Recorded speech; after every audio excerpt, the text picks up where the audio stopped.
моят канал, Изабел Попова, и днес е първа част, в която гледаме в най-ранни сера какви неща има. Да. И ще има втора част, там може да разглеждаме или моите неща, или нейните неща, ако са нови, или по-добре моите. Пишете долу коментарите и да видим. Добре, да започваме. Виждате, има много готин сер. Добре, първа стъпка извадих четката.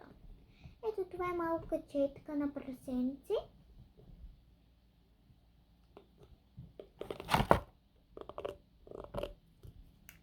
Звучи хубаво.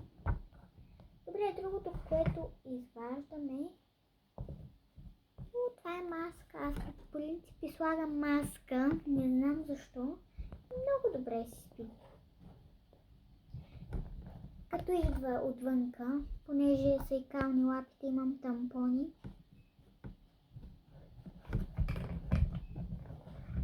Имам спрей, който е просто вода. Пак за почистване. Имаме пяна. Имаме розово, дайте го слагам на косата и става розовка и четчица. Имаме крем за лапички. Имаме ножица да я постригвам. Също така имаме и маска за кучета.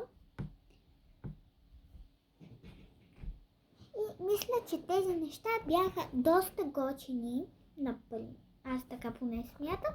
Вие пишете долу в коментарите дали са ви харесали. На мен лично ми харесват много. Не знам за вас дали ви харесват. Но на мен лично много ми харесват. Аз мога да обявя, че много ми харесват. Да.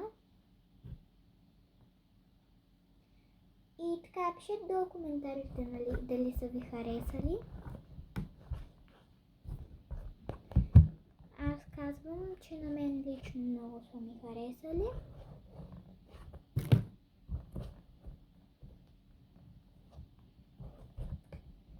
Да. А пък, вие имате ли такива неща, ако имате кучета и котки? Аз най-ра съм осигурила да има. Мисля, че са доста готини наистина. Ама наистина просто.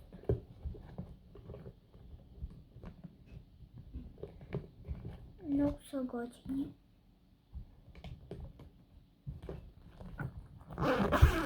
И мисля, че това беше от мен. Целувки и бай!